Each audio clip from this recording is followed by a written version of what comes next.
Selamat pagi anak-anak semua. Nah, kembali lagi dengan Miss Widi di sini ya. Nah, semoga kalian tetap dalam keadaan sehat.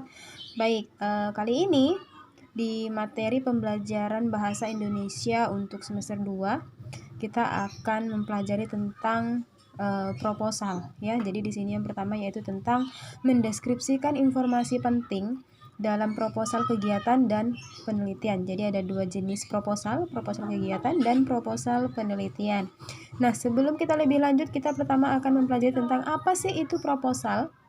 Ya, jadi dalam KBBI, proposal adalah rencana yang dituangkan dalam bentuk rancangan kerja. Jadi proposal itu ialah rancangan kerja, ya. Nah, seorang ahli juga mengatakan bahwa proposal ialah usulan atau rencana kerja yang diajukan dalam bentuk tulisan yang tersusun dengan baik dan jelas ya. Jadi sudah paham ya apa itu proposal. Nah, selanjutnya proposal berdasarkan sifatnya dibedakan menjadi dua ya.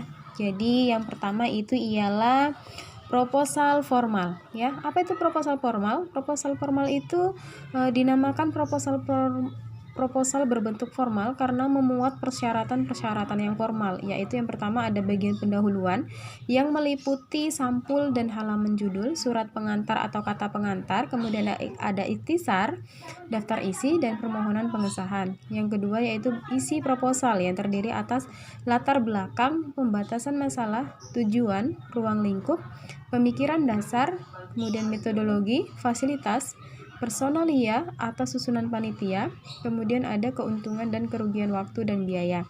Kemudian yang ketiga itu ada bagian penutup yang berisi simpulan, lampiran, tabel, dan sebagainya. Jadi itu tadi proposal yang pertama ya, yaitu proposal formal. Kemudian yang kedua yaitu proposal semi formal atau non formal ya. Dinamakan proposal semi formal atau non formal karena tidak memenuhi persyaratan sebagai proposal formal ya, yaitu yang pertama proposal umum ya. Berdasarkan kegunaannya, proposal dibedakan menjadi dua, yaitu proposal umum dengan ciri-ciri digunakan sebagai usulan atau rancangan kegiatan. Kemudian yang kedua, penggunaan bahasa tidak terlalu kaku ya. Ini biasa kalian jumpai bila kalian ingin melakukan suatu kegiatan ya. Misalnya mau mengadakan 17 Agustus, Hari Guru, atau perayaan lainnya ya. Kemudian yang kedua itu ada proposal penelitian. Apa itu? Dengan ciri-ciri digunakan sebagai usulan penelitian, penggunaan bahasa harus standar atau baku. Ini biasanya kita jumpai dalam bentuk karya ilmiah ya. Kemudian proposal penelitian yang baik adalah proposal penelitian yang memenuhi standar baku ya. Jadi di sini ada 7. Yang pertama ialah bersifat kritis dan analitis. Yang kedua, memuat konsep dan teori yang tepat, menggunakan istilah yang tepat, kemudian rasional atau masuk akal, objektif ya, atau sesuai dengan keadaan ya. Kemudian yang keenam yaitu konsisten dalam menguraikan, menjelaskan, serta menggunakan kalimat singkat, padat, dan jelas. Yang tujuh yaitu koheren, saling berkaitan ya.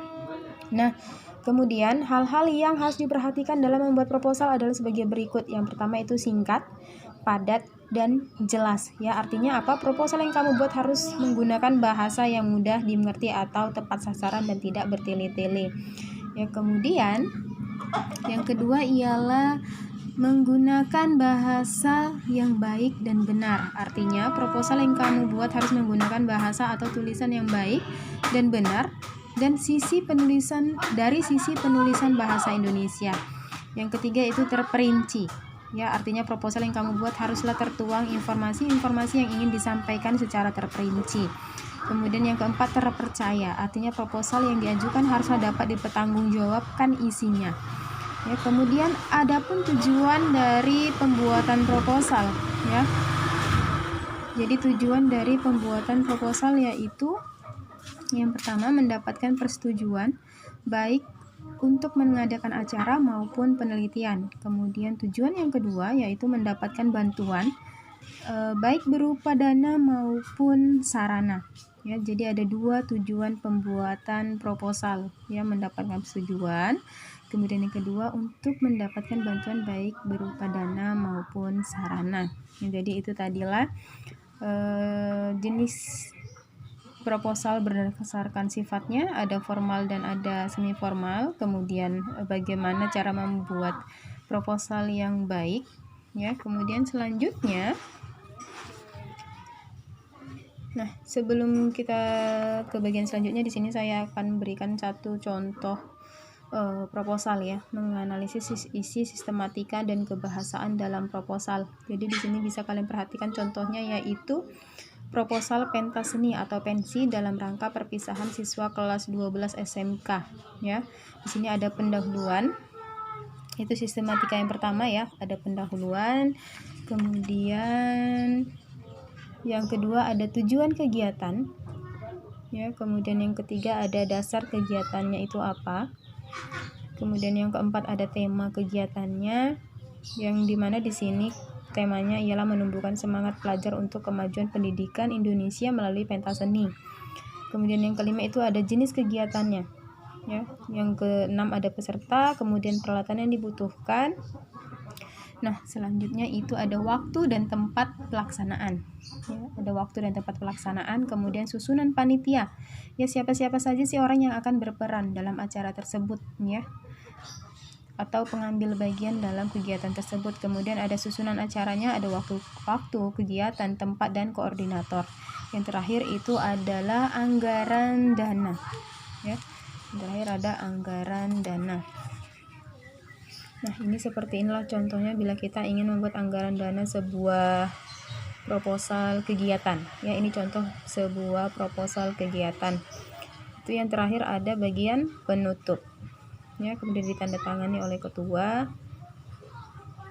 Kemudian siapa yang menyetujui, ya. Itu tadi jenis ataupun contoh dari sebuah proposal kegiatan dengan judul pensi, ya.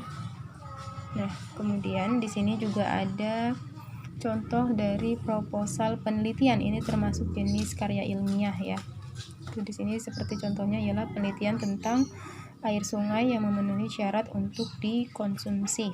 Nah, bagian yang pertama bila kamu ingin melakukan proposal penelitian yaitu bagian pendahuluan yang terdiri dari latar belakang, rumusan masalah, tujuan dan manfaat. Kemudian yang kedua ada landasan teori, atau dari mana sih kamu ambil pengertiannya, ya.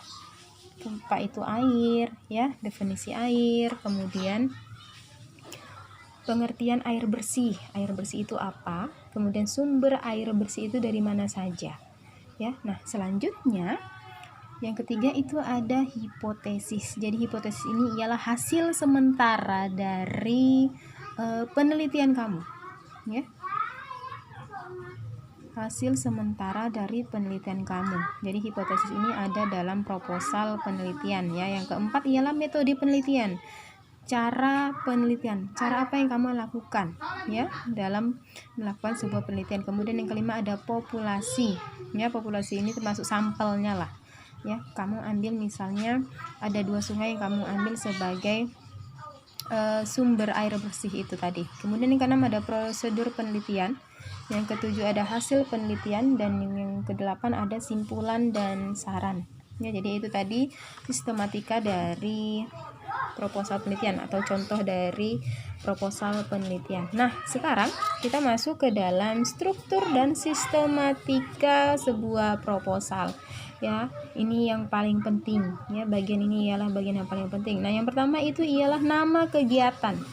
Jadi ini sebuah proposal kegiatan, ya. Sistematika dari proposal kegiatan yang pertama ialah nama kegiatannya itu apa.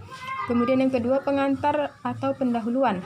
Ya, di sini dimana isinya tentang latar belakang atau alasan suatu kegiatan itu kamu adakan.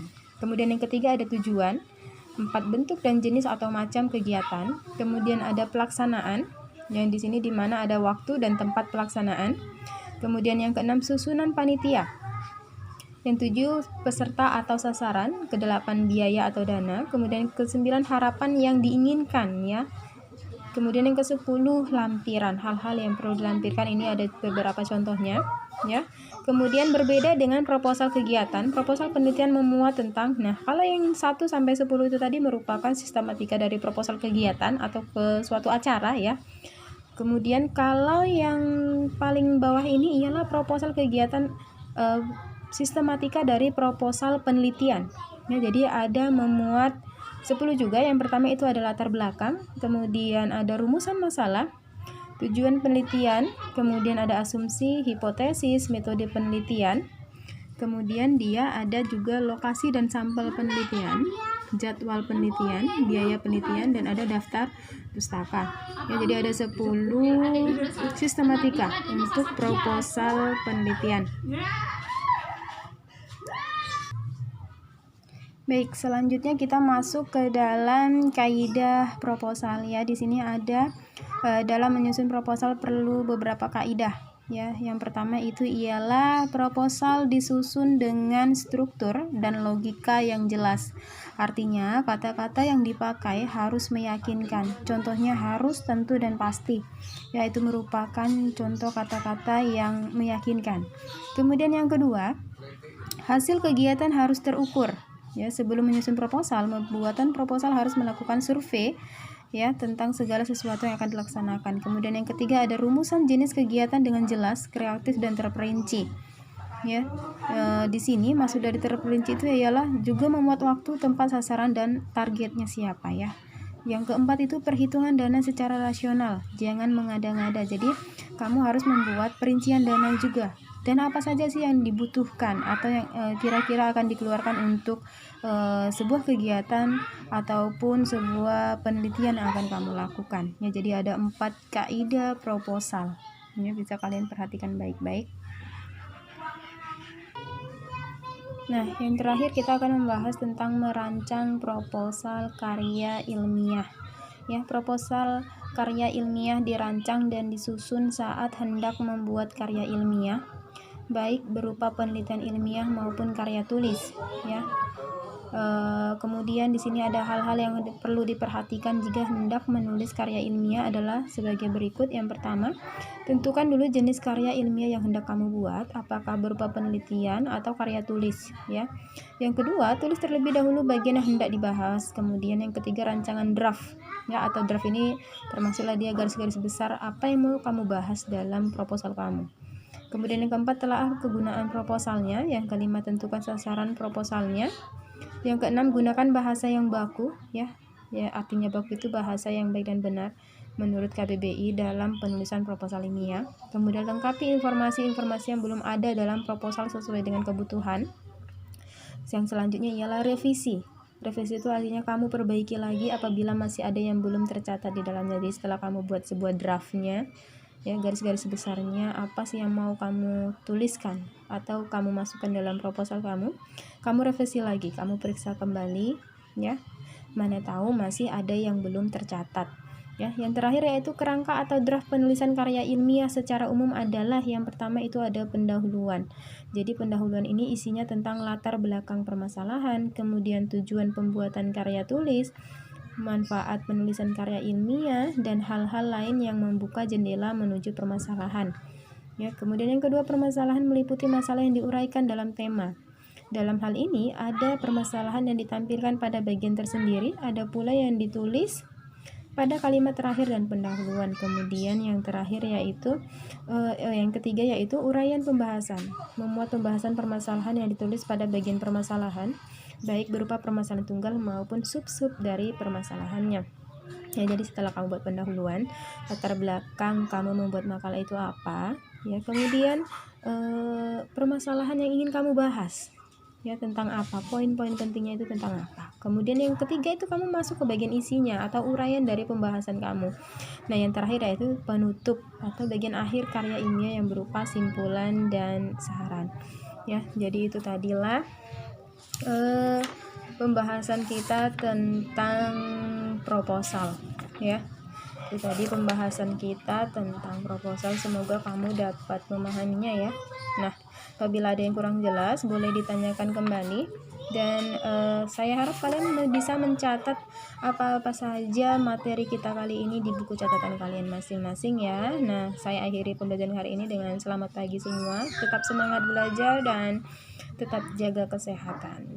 Selamat pagi.